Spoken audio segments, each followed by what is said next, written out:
Hello, and here we're going to be talking about employment tests. These are the tests that you will come across most likely with your employment search. So there are going to be a number of things to mention about each one. Drug screening is a common test that some companies use.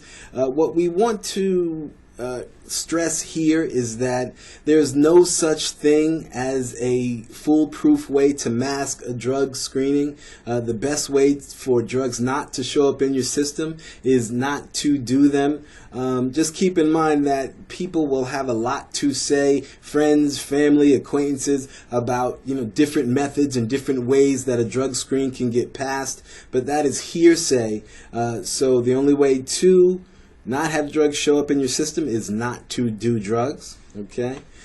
Personality tests are another test that you'll come across. Those are the tests where they ask you usually the same thing in a number of different manners and ways. They are trying to just make sure that you're not just giving answers, that you're thinking about the answer and giving the same consistency each time you answer the question. The best way to handle a test like that is to go into the thought process of the employer, put the employer's hat on, if you will, and answer the question in terms of what you think they would want to hear.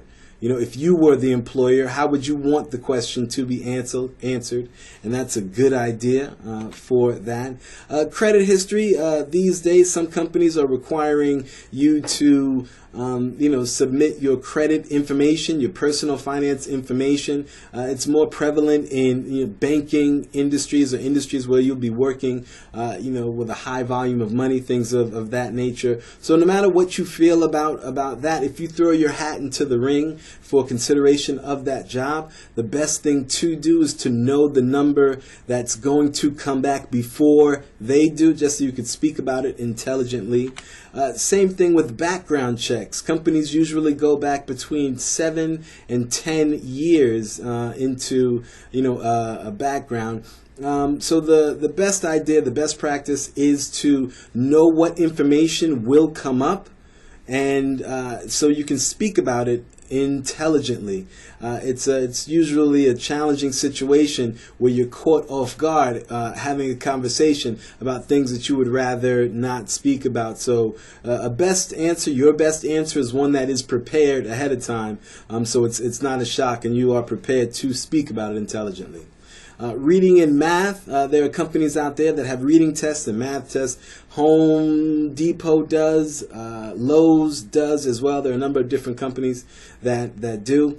The information here is that you want to make sure that you time yourself correctly, because these tests are usually timed, and there are stories of what happens most frequently is that someone, in an attempt to get a question correct, they will spend more time on that question than need be, and they forfeit the last, let's say, 5 or 6 questions because they don't have time to get to them. And with a time test, the ones that you don't finish are usually counted as incorrect.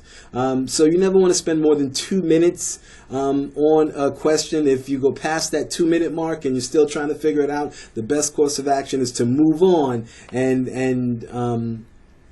get to the questions so you can finish the examination of the test, right? And technology tests. This is more prevalent in office scenarios where your typing speed or your computer knowledge, Microsoft Word, or whatever skills that you put on your resume.